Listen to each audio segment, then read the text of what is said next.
So this video focuses on rhetoric and writing, and this is going to help set you up for what your next assignment is going to be, which is a rhetorical analysis. Now, an analysis essentially is really taking something, looking at it very closely, breaking it down into component parts, and really trying to say, well, what does it mean? Why is it significant? And the way that we talk about what makes it significant varies. There's all different ways to go about doing that. Looking at things through this rhetorical lens is one approach, and it's the approach I'd like you folks to try to use for this paper that's coming up. So before I can have you folks attempt that, I need to talk a little bit about what is rhetoric and what is writing. So let's go ahead and let's start here. And what is rhetoric? So there's me when I have a little more hair. What is rhetoric? It all depends on who you ask. There's all these varying definitions throughout history, and rhetoric goes back a long way. It could be the art of winning the soul by discourse, as Plato said, discovering in any particular case all of the available means of persuasion, from Aristotle. Could just be the art of speaking well, which can be dangerous, said Quintilian. I like this one, The Study of Misunderstandings and Their Remedies, by I.A. Richards. I think a lot of us have experienced times in our lives where we've been misunderstood, or other folks, or we've misunderstood others. So there's this misunderstanding in communication, and how do we fix those things?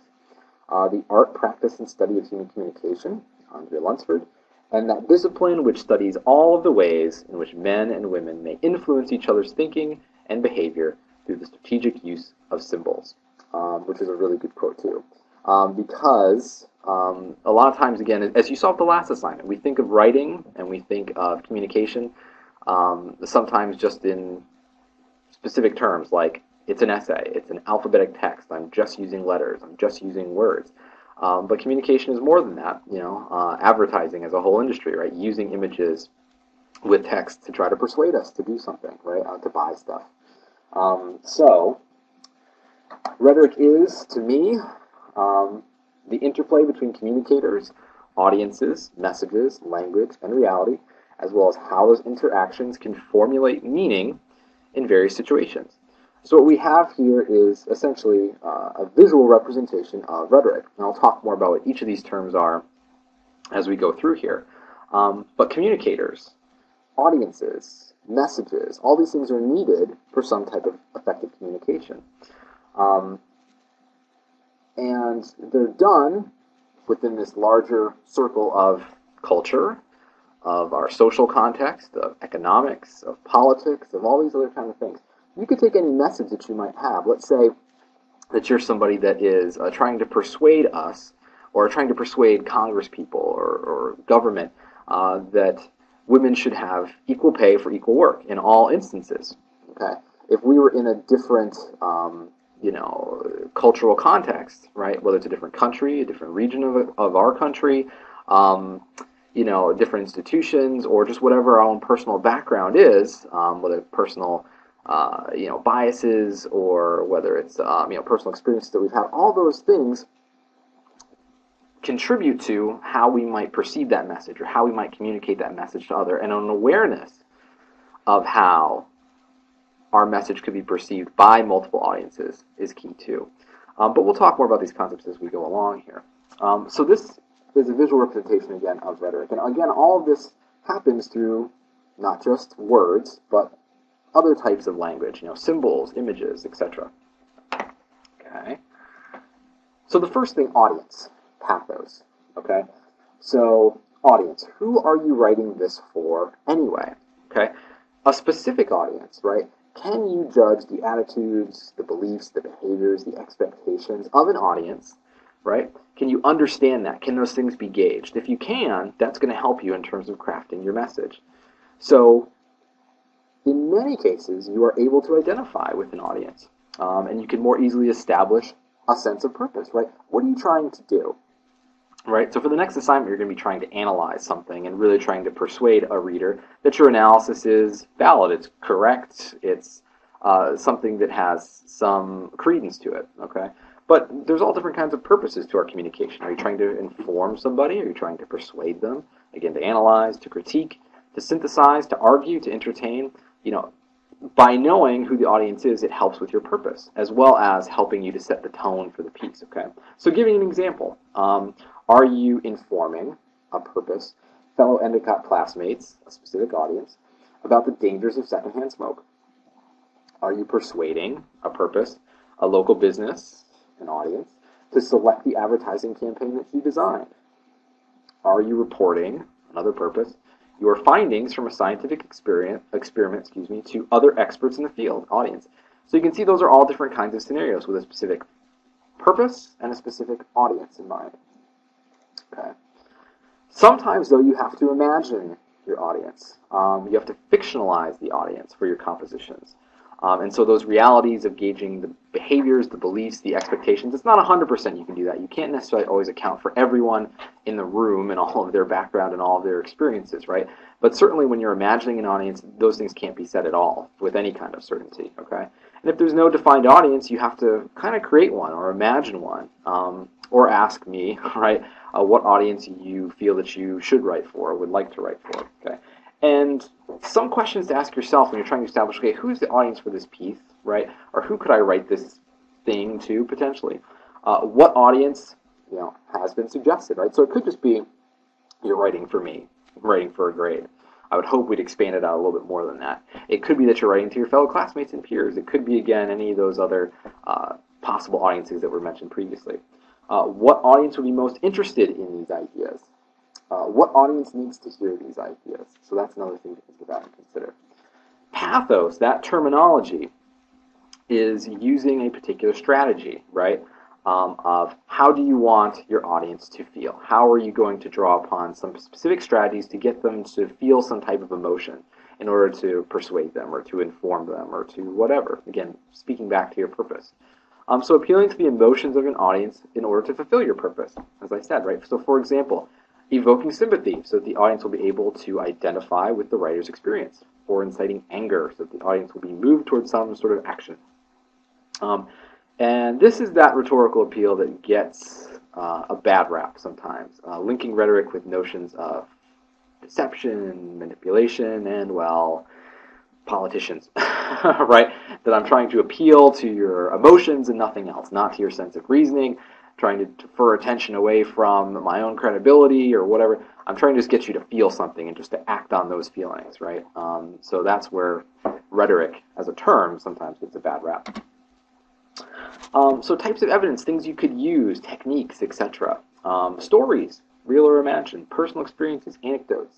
You can use vivid language, thick description, sensory details. So a lot of these things was probably what you were drawing on for the first paper, right? You were trying to tell us about a personal experience, and you were reflecting on it. So you're probably using personal experiences and stories, etc. Okay? And questions to ask yourself if you plan on drawing upon those emotional appeals. How do I want the audience to feel after reading my paper? How have I shaped this text to communicate with a particular audience? And how might I adapt this text to appeal to a wider audience? So considering writing for multiple audiences. The next thing to talk about is the message itself. And appeals to logos. Okay. The message, really, boiling it down, is what do you want to say?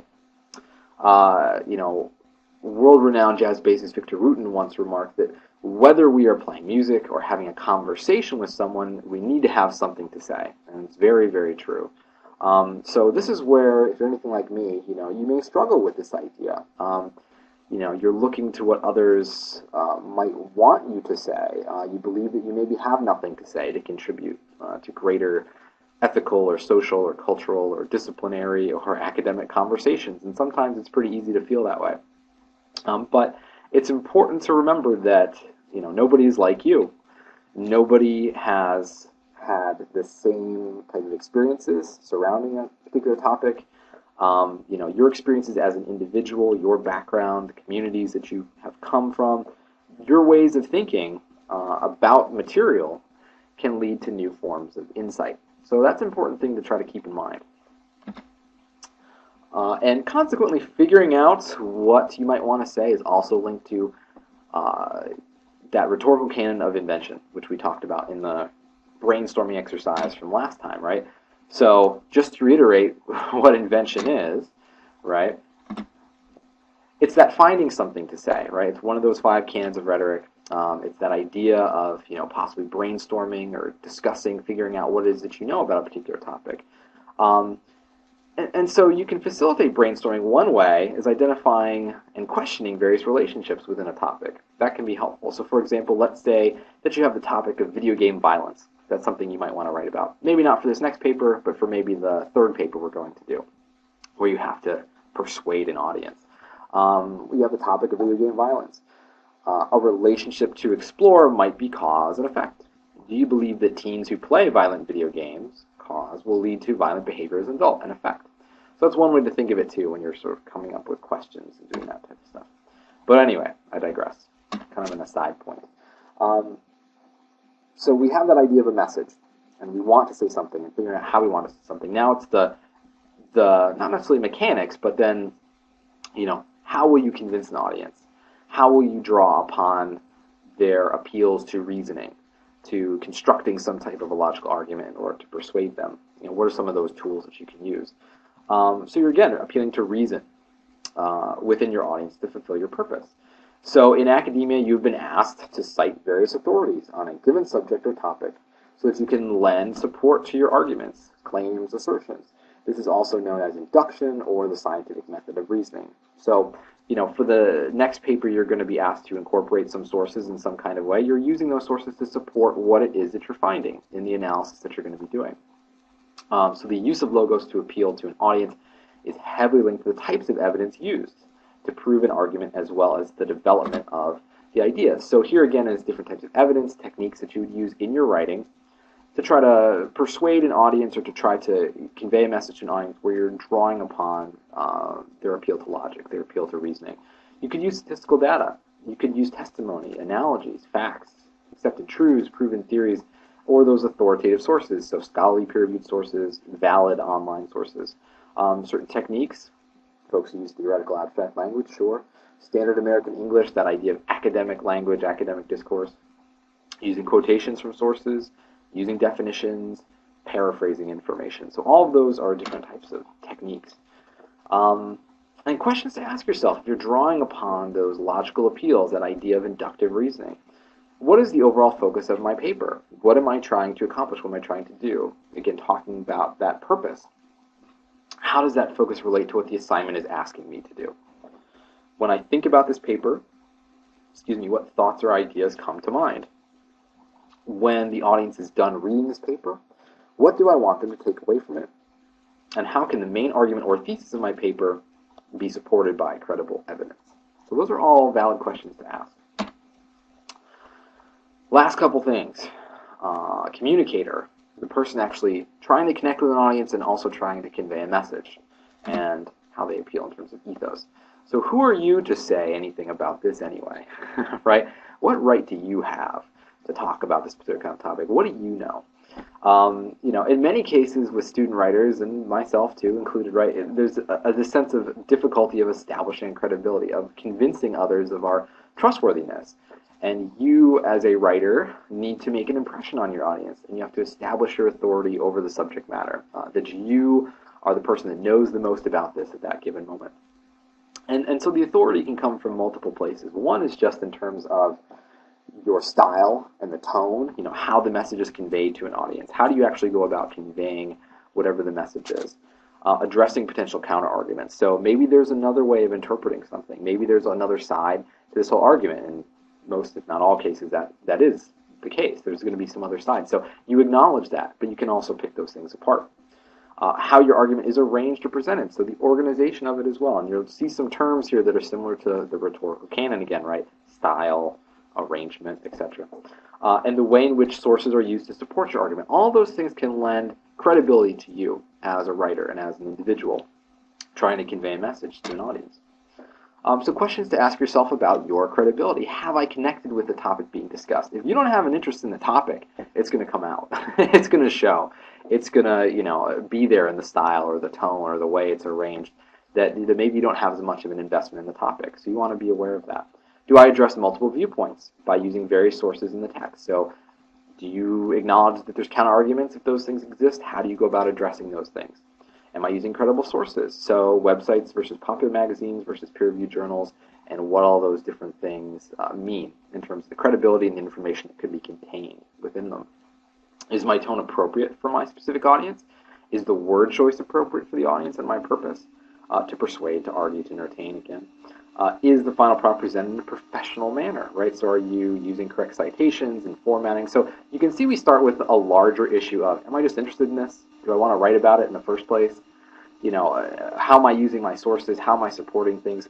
Then we worry about the grammatical stuff. Then we worry about the presentation of it in that professional manner and all those other kinds of things. I think sometimes we flip it, or we feel like, I don't have good grammar, I don't have this, I don't have that, in terms of my writing. So that's what we focus on. And those are really lower order concerns. We got to think about the big picture first. Okay. So other considerations, I mentioned the social, cultural, economic, political context, right?